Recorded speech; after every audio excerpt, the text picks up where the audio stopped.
Today we will discuss about participatory communication, and we have discussed in earlier classes that how participatory communication is required for development communication, and I think we have a gap of, I think, 7 to 8 days. So let us begin with some background that we discussed about dominant paradigm, and after that we discussed alternative paradigm.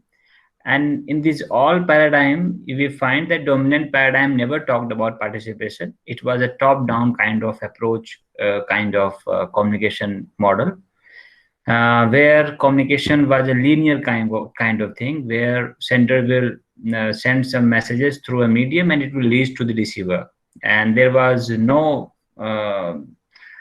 place for feedback and getting community along with you for bringing development. Then finally we came to alternate paradigm, in which we discussed that yes, people started talking about participation. Theorists started talking about participation. It started talking about the local culture, talking about the social background, cultural background, historical background. So all these things came into place, and after that, participation became the key for development. So it is very necessary to understand that what is participatory communication, right? So what is this approach? These approaches include that in development studies, we use participatory communication approaches to facilitate community participation in development initiatives. What it is, first we have to understand that what participatory communication is. And if we talk about participation, basically it is to bring in community participation for your development initiatives. Then participatory communication is a powerful tool to facilitate the process of development by accompanying the local development dynamics. And we discussed it earlier also, that how why we need to take participation of community, because you will find that the development dynamics are different in different areas. In your village, development dynamics may be different, and then if you go to another village, you will find another development dynamics. In some region, in some village, you may find that the hindrance for development may be different from the other villages, right? You may find differences in approaches of the people. You may find difference in understanding of the people, literacy level, overall understanding of the issues. So community is feeling may vary village to village. So these dynamics affect development process. So that's why, and even when we talk about participation, bringing whole people, all the people belonging to different social groups, it is nowadays it is also difficult. And you know that villages are divided into different caste and different tola, and bringing them together is a difficult task. But yes, we have to do this, and that's why you have to take care of the local dynamics of development also, right? And accordingly, you may try to facilitate community participation. It is about encouraging community participation with development initiatives through a strategic utilization of various communication strategies. Right. So strategically, you have to pick some communication strategies, and accordingly, you may bring whole community together for participatory communication. This presentation talks about these following things: that what is the concept and methodology of participatory communication. Second, we will discuss about how researchers and development practitioners can improve communication with local communities and other stakeholders while using a two-way communication approach. Then we will also discuss about to enhance community participation in development initiatives and to improve the capacity of communities to participate in the management of their own resources. So these are the things we will discuss today. So what is the background of participatory communication? Why nowadays we talk about participation much? It happened because today we are living in the age of ICT, and where information and communication, ICT is used for information communication technology, and now we have networks, and these networks are widely used to promote participatory exchange of information, knowledge, experiences for development at the grassroots level in developing countries.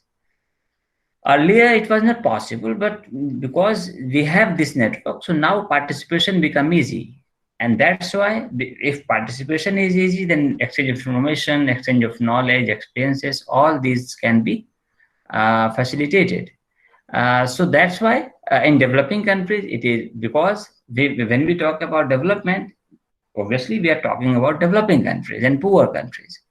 So this ICT or information communication network came as a great source for promoting participation among communities. Internet and mobiles are the new medium of communication, and its casting and content needs to be designed by keeping the participatory approach in mind. So all you have to take care of the what kind of content, and there is a study which says that in internet 80% of content is in English. And in India, that's why internet is not very useful for our rural population, where majority of population are not English speakers.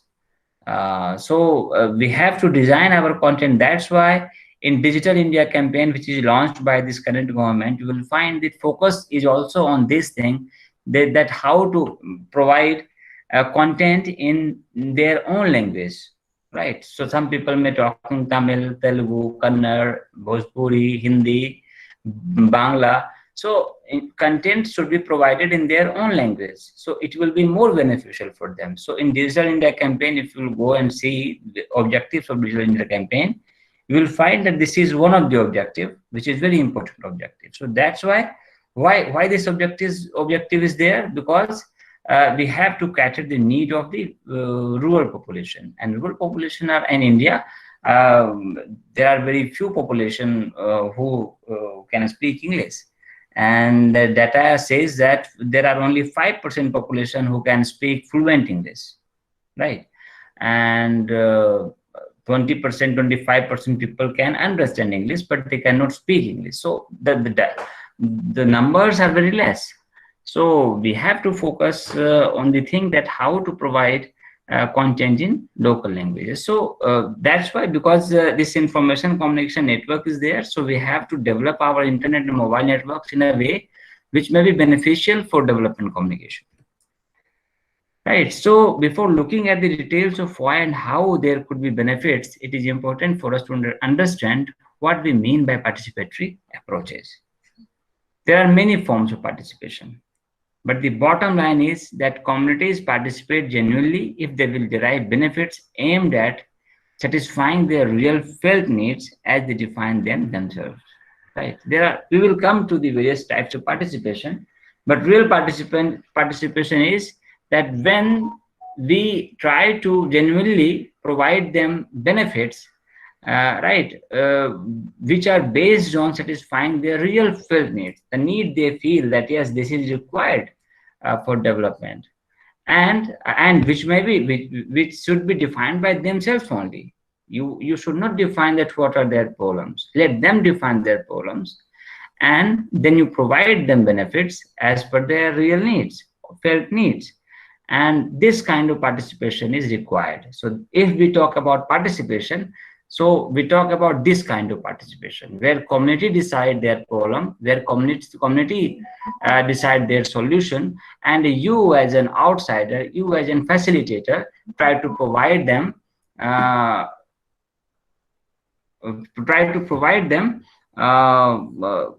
information and required things which may satisfy their needs, right? So participation means this. If participation is a basic need, it is worth looking at the typology of different types of participation, right? so as to put the type of participation that empowers communities in the context of other non-genuine forms of participation. So we need to understand that now we, in previous slide, you understood that what is participation, which kind of participation is required. So there are various types of participation. So let us discuss all those types of participants so that we can understand that which kind of participation is non-genuine. You may call that this is participatory communication, but that kind of participatory communication cannot be a real participation, right? So that's why we need to discuss about the typology of participation. So these are typology of participation. First one is passive participation, right? Passive participation means that people participate by being told what is going to happen or has already happened. It is a unilateral announcement by an administration or project management without any listening to people's response. It means that you go in a village, you arrange a meeting, and you speak about their problem, and you provide them solution, and they passively listen to you, right? So you may say that this is also participation. You are taking community together for your development initiatives. But basically, the kind of participation you are providing to them, that participation is a passive participation. They are not actively participating in your development initiatives. For example, now I am taking a class, and your participation may be active, your participation may be passive. You may be passively listening to it or may not be listening to it, right? But in last, when we conclude our class, you may ask some questions, you may ask some clarification from me. So if you are doing so, that it means you were actively involved in the whole lecture. And if you are not doing so, it means you are passively sitting there and just join the meeting and you have nothing to do, right? So this kind of participation is not good. This kind of participation will not do good to the society, right? So various NGOs, various administrator go to the village and they just announce the thing, and this kind of participation can be called passive participation, right? So this is not a right kind of participation. Second is by consultation. By consultation means that people participate by being consulted and external agents listen to views, right? For example, these external agents define both problems and solutions and may modify these in the light of people's responses. Such a consultative process does not concede any share in decision making, and professionals are under no obligations to take on board people's view, right? So it means that you go to village, you consult people, you go there as an external agent. Suppose you are an NGO, you are a administrator, and you go to village and you consult people. You ask them what are their problems. You ask them what kind of solution they want, right? So unilaterally you go to them and you consult them. Now, after consulting them, you as an external agent, you will define what is the problem and what is the solution. So many times we go to the villagers and we try to listen to them, right? Because we have a preconceived notions that villagers talk in abstract manner. They don't talk in point-wise manner, they talk in abstract manner. And from their abstract talking, you will bring out some concrete points, and that will define their real problems, and that will define their real solutions. So what are you doing? You are bringing your own mind and you define that what are the problems and what are the solutions, right? And you may modify after listening to them. You may modify that, okay, the people are responding in such a manner, these points can also be included what you have defined as problems. But at last, the thing decided by external agents, that will be initiated in that village, that will be taken forward by that village. It means that whole consultation process was just an exercise. It has nothing to do with the whole process of development initiatives, because you are under no obligation to take on board people's view. You have just to listen to them. There is no obligation that you may include their points in your development campaign or development initiatives, right?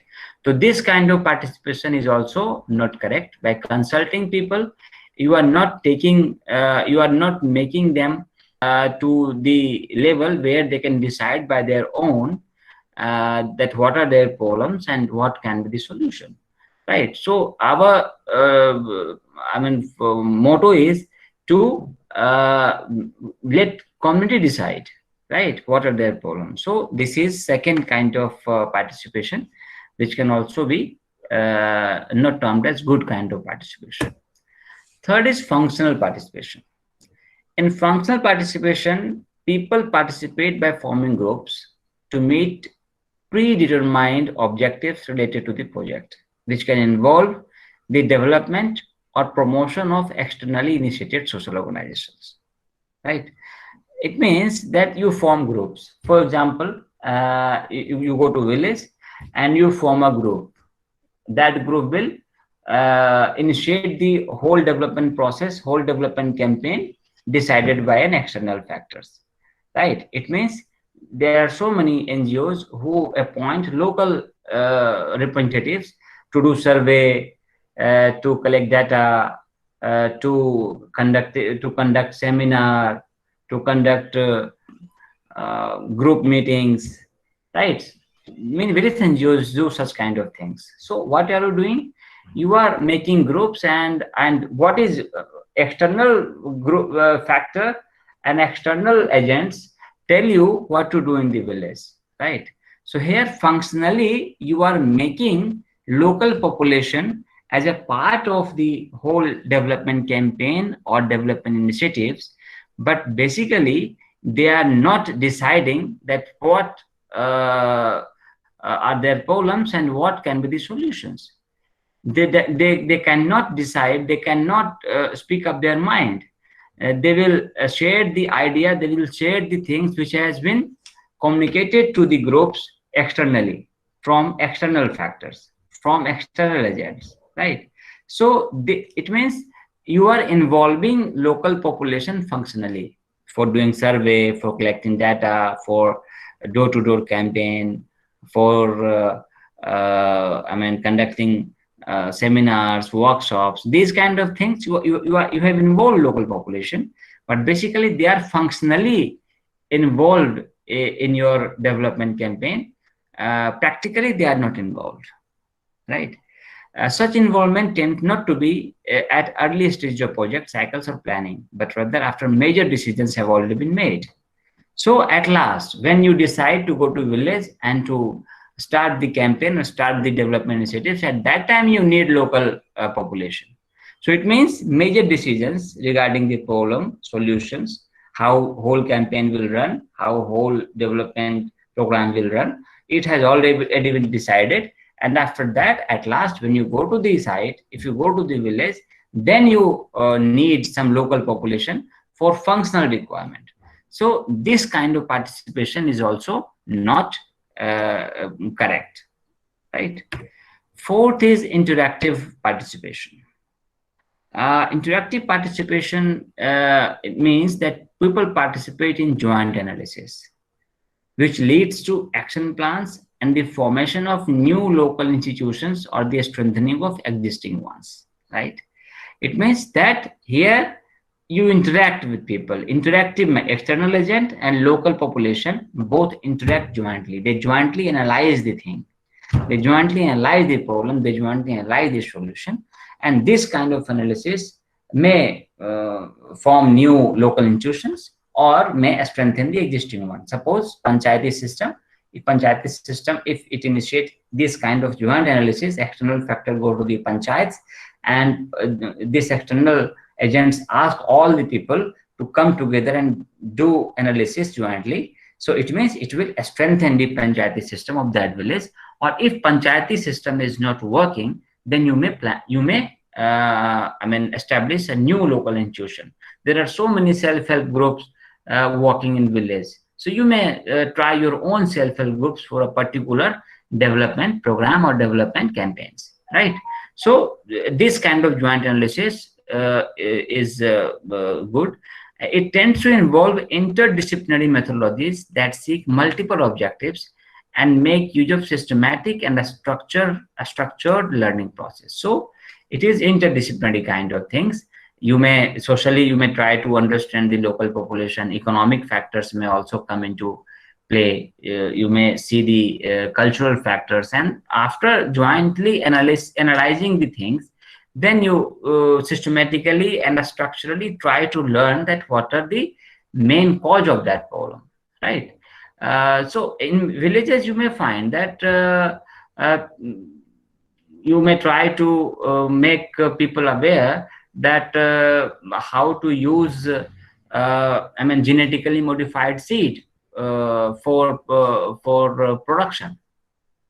And this is the one thing you want to propagate, you want to make them understand. But when you go to that village, you find that majority of villagers don't have the big lands. They have small lands, and they don't want to try new things, because if it fails, it will affect their I mean sustainability. It will affect their sustenance. So here you find that there is a new kind of problem emerges. So your idea is good, but for those villagers who have a small piece of land, they might not be interested in accepting your idea. So here, so when you will jointly analyze the thing, then systematically you may understand that what are the real cause of the things, right?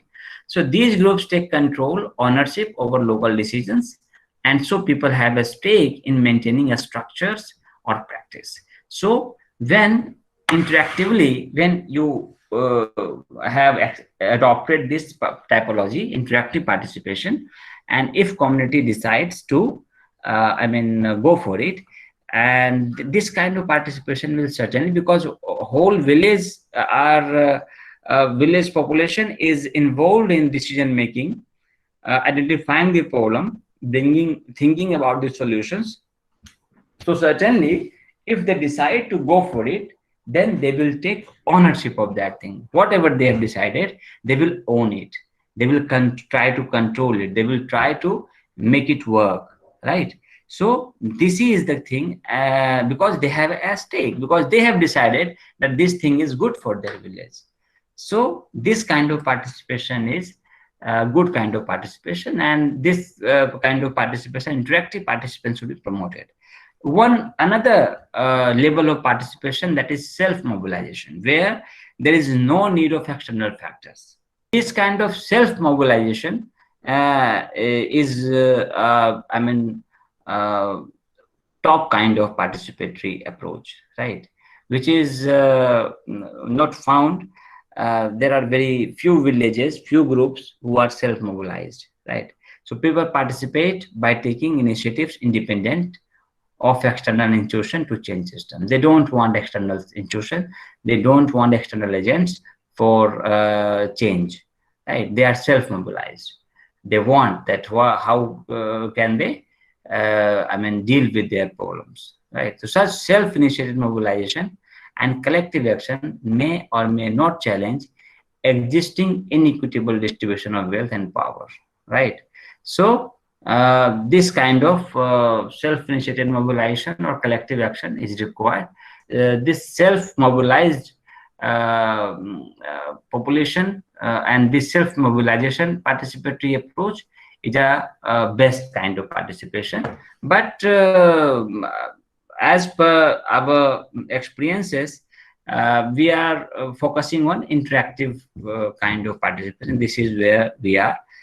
We don't find that our villagers are self-motivated. There may be some examples, but this is the 5 types of participation. So now we must be understanding. So what are the pillars of participation, right? So first one is sharing. Pillar is share. People should share their experiences. People should share their ideas, should share their knowledge, right? And with the facilitators working with them, internal or external. Facilitators may be internal. Self-motivated people may be the facilitator in that group only. So internal facilitator may also be there, or external, it may be external. So with the help of facilitator, people people should share, people share their knowledge, share their experiences, and share their ideas. So this is the first pillar of participation. Second is method. Method means that through which the communities can interview, map, model, rank, score, analyze, diagram, present, and plan their development, right? What will be the method? This is the pillar. I mean, if you may be sharing your idea, you may be sharing your knowledge, but if you don't adopt the right kind of method, then it will certainly not work, right? So second is that you must understand that what is the method which you need, which you require to go ahead, to adopt the idea of change, right? So this is the second pillar of participation. And third is behavior and attitudes, right? Through which outside facilitators, extension workers can convene, catalyze, and facilitate communication programs and assist people to learn while doing, right? So they must, and this is the uh,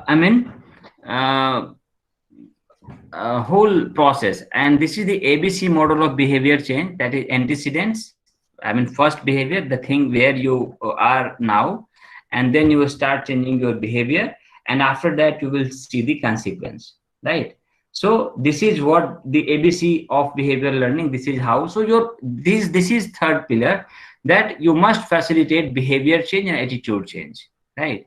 And at the time of participation, you must understand that why we need behavioral change and attitude change, right?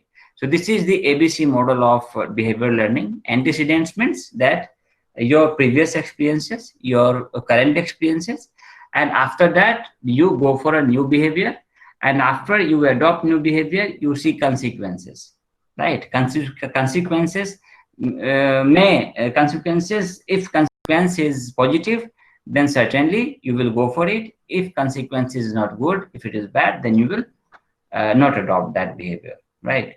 And after seeing the consequences, that will become another antecedent, because this is, and after that, if after some time you need some new things, new ideas, then again the same process will will continue, right?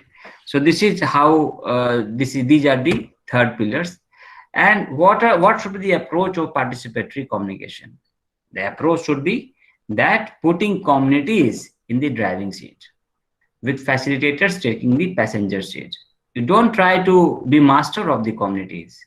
So many times, if you have idea, if you want to bring change in the villages, as an government officials, as an external agents, as a NGO worker, you go to the village, but don't try to guide them, right?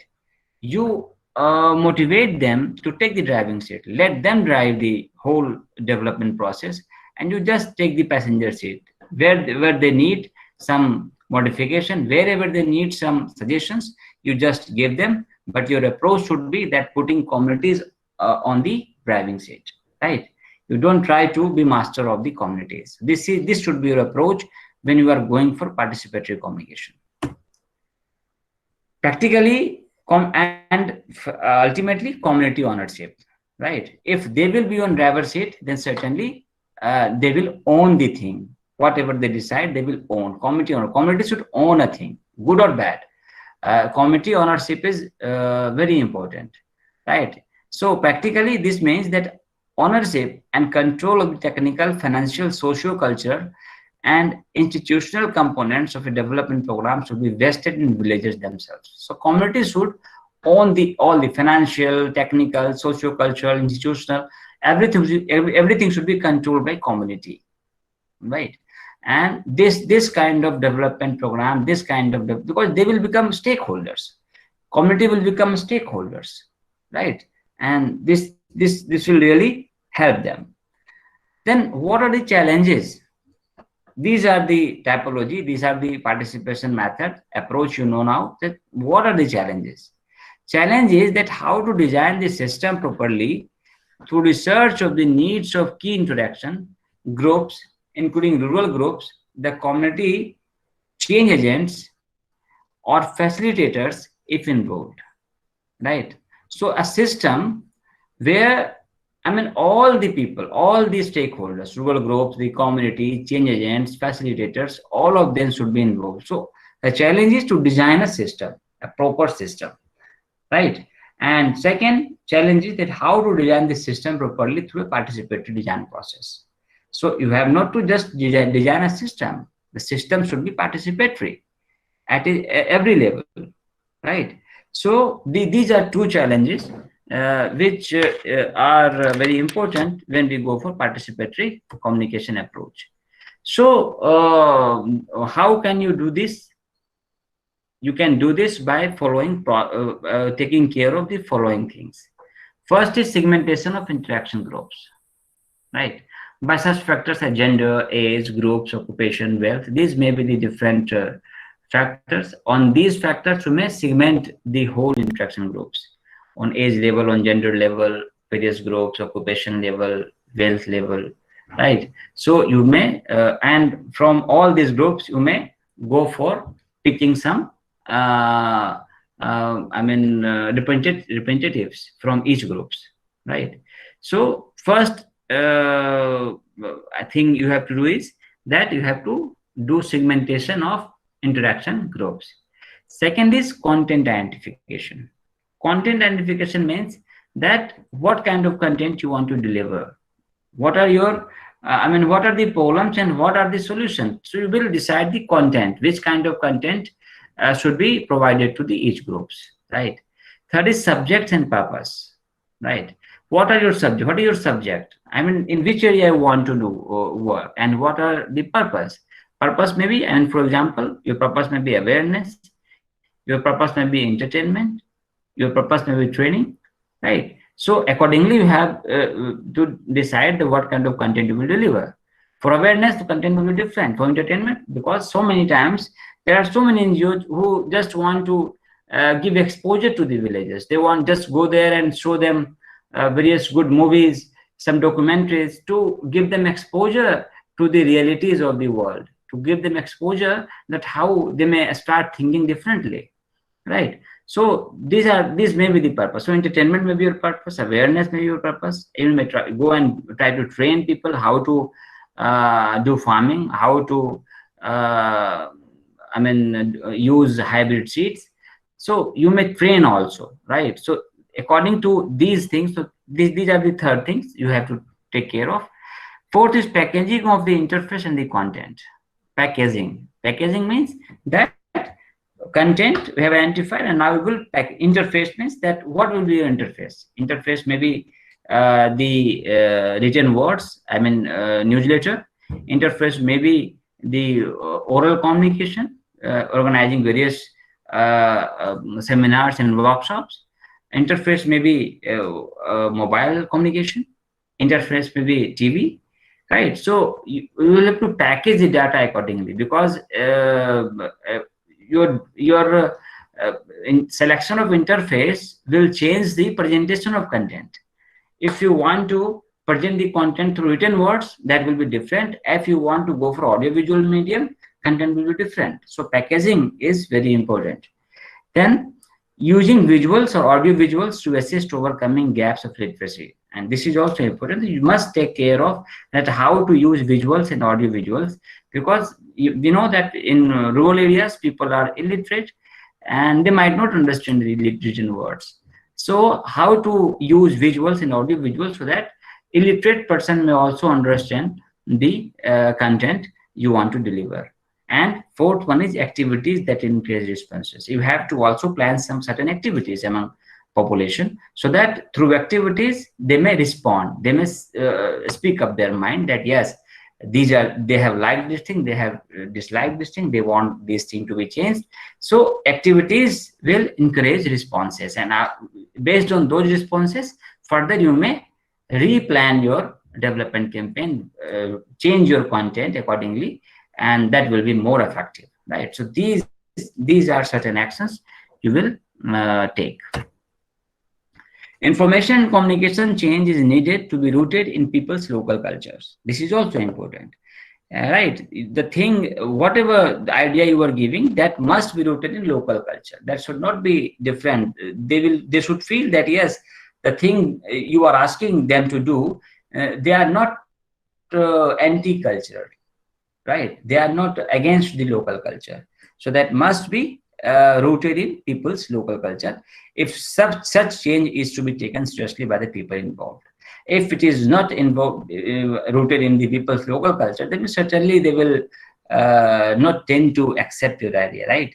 So participatory consultations with villagers will expose the different cultural trends which need to be taken note of before they will accept the new technology or realize its full potential, right? So local culture is the key. It must be rooted to the local culture, and through participatory consultation, if you the level of participation will decide that how well you design the whole development initiatives and development campaigns. If you are participating well, if you are consulting the each stakeholders properly, then certainly you will plan the things which will be more effective and which will be rooted in local culture, because you will have to understand first that what is the local, what are their local culture, right? And accordingly you have to start thinking, because so many times what happens that we mix various problems in one. We go for one thing and we start we just get confused and we mix various other problems into it, and finally we fail, right? So just focus on your goal, that this is your goal, and for that goal how to plan a thing which must be culturally accepted, right? So these are the things. These are the following diagram is important to understand the communication information need discussion, right? So these are various groups, right? Village level, block level, district level, central level, and other publics. So you may define the whole population into these different groups. You have to first find out that what kind of communication campaign you have, what kind of communication strategy you have, what kind of development initiatives you have, where you are focusing on one village, or you are focusing on block level, you are focusing on district level, or central level. Other publics means that special groups. If you are working for SC/ST communities only, if you are working for physically challenged people only, if you are working for women only, right? So other publics includes all those things. So this is the first thing you have to decide when you are going for planning communication strategy. And each level require different strategy, right? Each part of the chain from A to E will need to determine the type of information it needs to share. Whereas in terms of packaging, A might need up now, you know, I mean, if you have the idea that you are communicating, you are going for village level or other publics or central level or block level, then it will determine the what kind of information you want to share to them, and accordingly you will package them. Suppose A, it means village level may need graphics and sound. You just provide them certain graphics and sound. Graphics, suppose you want to ask them to keep their villages clean, right? So for this purpose, you just show them certain graphics, some sounds, that how to keep their village, how they can keep their village clean. B might need a map, because you are going for block level, and in a block there are various villages. So you have to show the thing on map that yes, in this area this is the problem, in this area this is the problem, in this area this solution may work, in other area this solution may work. So you may need a map. C, it means on district level you may need diagram to represent or package your data, right? So it will, the whole communication strategy will be based on the thing you first decide, that what is the level of your communication, right? So this is D might need a statistical presentation, because you are central level. It means you will have to talk about percentage. This much percentage is in this level, this much percentage in this level. Or E, for special people, you may need everything, sound to statistics, you may need graphics, you may need whatever. I mean, if group is big, if your group is diverse, you may go for a statistical representation. If group is small, you may just go for sound and graphics. So these are the certain things, and appropriate packaging is thus an important issue to be considered. Good packaging, it means it will have good effect. If your packaging, everything is good, you have done your research, you have all the content, you know all the problems, but if packaging is not good, it will ruin a whole development campaign, right? So the fundamental question is that who decides the type of packaging and type of information to be sent out to the community, right? This is the question you will have to keep in mind, that who decide the type of packaging, what kind of packaging, what kind of information you want to send to the community. And certainly, as we discussed it earlier, that community ownership should be there. Communities should be on the driver's seat. So it means they should decide the type of packaging, they should decide the type of information, right? Then only your campaign will be a successful campaign, right? Again, your whole campaign should be user friendly, right? The communication system, the technology itself, and the atmosphere should be sensitive to the needs of women, men, children, adults, and all people of the rural communities. So your whole communication system should be sensitive, means that you have to take care of the each groups, right? You may need some another kind of communication system for old people. You may need other communication system for children, right? Children of different ages, right? So you should be sensitive to what they need, right? And accordingly, you should plan your package. You should use the communication system. And second point is conflict mediation. Your whole system should be in process of conflict mediation. If conflict arises, if in the process, if there is a conflict, you find arises between two groups, between two stakeholders, right? In use or content or type of technology, whatever, if any conflict arises, then villagers should need to be familiar with the conflict mediation and resolution. It means they must learn, villagers should be taught that how to mediate in a conflicting situation, right? And how to come to a resolution. Conflict arises, but we must go for resolution, right? So system should be user friendly, and there must be a space for there must be learning for conflict mediation, right? So now conclusion is that adopting a proactive participatory communication strategy and acting to bring the new information and communication networks to rural and agricultural communities in developing countries will help to enable rural people to face the unprecedented challenges brought on by the changing global economy, political changes, environmental degradation, and demographic pressure. These are certain problems of whole world.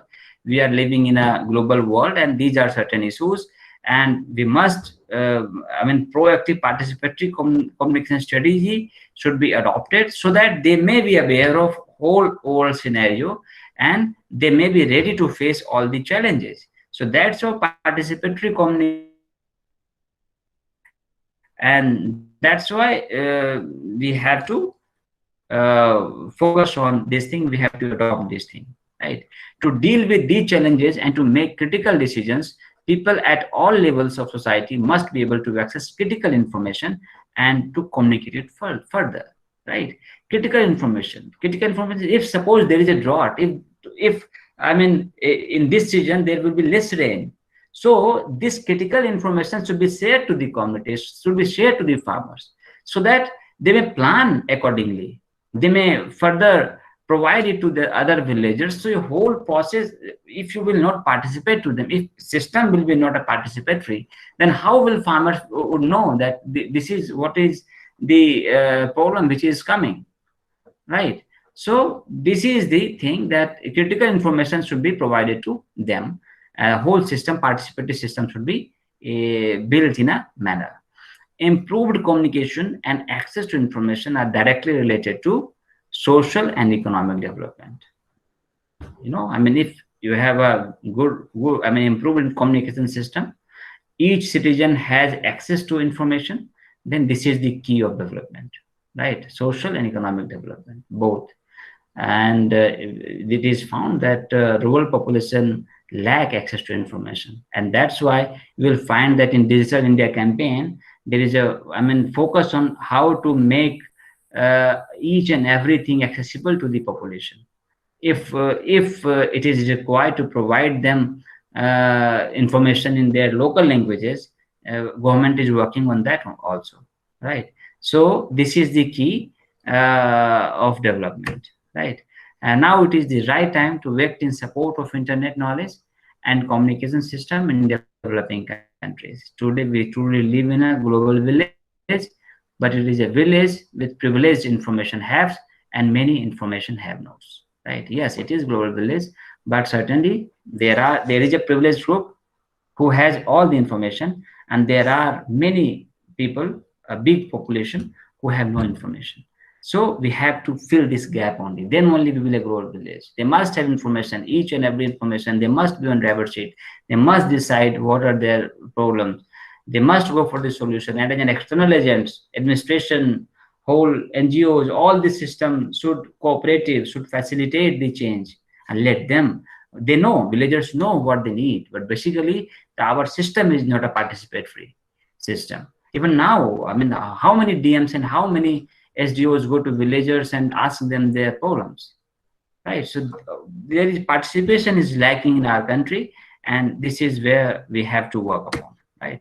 With the new technologies available to us, we have an opportunity to change this, right? So thank you. I think today it was a long lecture. So thank you. Now, if we have any question, you can ask.